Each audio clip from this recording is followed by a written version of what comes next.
ಎತ್ತಿನ ಹೊಳೆ ಮೊದಲ ಹಂತದ ಯೋಜನೆಯನ್ನು ಜಾರಿಗೊಳಿಸಿದ್ದಾರೆ. ಇವತ್ತು ರಾಜ್ಯ ಸರ್ಕಾರ ಈ ನಿಟ್ಟಿನಲ್ಲಿ ಜವಾಬ್ದಾರಿಯನ್ನು ವಹಿಸಿಕೊಳ್ತು. ಮುಖ್ಯಮಂತ್ರಿಗಳು, ಉಪಮುಖ್ಯಮಂತ್ರಿಗಳು ಹೋಗಿದ್ದಾರೆ, ಗೃಹ ಮಂತ್ರಿಗಳಿದ್ದಾರೆ, ಎಲ್ಲ ಸಚಿವರು ಕೂಡ ಬಹುತೇಕವಾಗಿ ಇದ್ದಾರೆ. ಮಾಜಿ ಮುಖ್ಯಮಂತ್ರಿ ಮೊಯ್ಲಿ ಅವರು ಕೂಡ ಇದ್ದಾರೆ ಅಲ್ಲಿ. ಸೊ ಇವತ್ತು ಗಂಗಾ ಪೂಜೆ ಬಳಿಕ ಬಾಗಿನವನ್ನು ಕೂಡ ಅರ್ಪಿಸಿ ಕಾರ್ಯಕ್ರಮದಲ್ಲಿ ಭಾಗವಹಿಸಿದರು. ಸಕಲೇಶಪುರದ ದೊಡ್ಡನಾಗರ ಮತ್ತು ಹೆಬ್ಬನಹಳ್ಳಿಯಲ್ಲಿ ಆ ಕಾರ್ಯಕ್ರಮದಲ್ಲಿ ಭಾಗವಹಿಸಿ ಚಾಲನೆಯನ್ನು ಕೊಟ್ಟಿದ್ದಾರೆ. ಉಪಮುಖ್ಯಮಂತ್ರಿ ಈಗಾಗಲೇ ಮಾತನಾಡಿದ್ದಾರೆ. ಇನ್ನು ಮುಖ್ಯಮಂತ್ರಿಗಳು ಮಾತನಾಡೋದು ಬಾಕಿ ಇದೆ. 2028ಕ್ಕೆ ಮತ್ತೆ ಇಂತಹ ಯೋಜನೆಗಳನ್ನು ಮಾಡ್ತೀವಿ ಅನ್ನುವಂಥ ವಿಶ್ವಾಸವನ್ನು ಉಪಮುಖ್ಯಮಂತ್ರಿಗಳು ನೀಡಿದ್ದಾರೆ. ಇದೊಂದು ಪವಿತ್ರವಾದಂತಹ ದಿನ. ಇವತ್ತು ಗೌರಿ ಗಣೇಶ ಹಬ್ಬದ ದಿನ.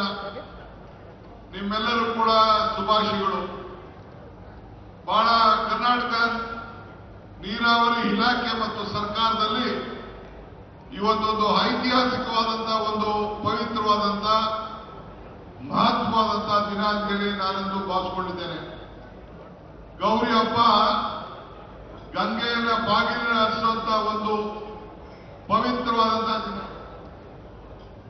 ನಾವು ಗಂಗಾ ಮಾತೆ ಗೌರಿ ಹಬ್ಬ ಒಂದು ಈ ಗಟ್ಟಿ ಹತ್ತಿ ಇಳಿತಿದ್ದಾಳೆ ಗಂಗೆ. ಇವತ್ತು ಒಂದು ದೊಡ್ಡ ಸಾಧನೆಗೆ ನಾವೆಲ್ಲ ಕೈ ಹಾಕಿದೆವು. ಗಂಗಾ ಮಾತೆ ಗುಡ್ಡ ಬೆಟ್ಟಗಳನ್ನ ಇಳಿದು ಬಯಲುಸೀಮೆ ಕಡೆಗೆ ಹರಿತಿದ್ದಾಳೆ.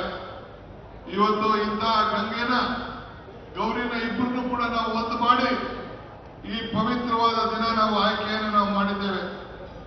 ಸಕಲೇಶ್ವರದ ಪುಣ್ಯ ಕ್ಷೇತ್ರದಿಂದ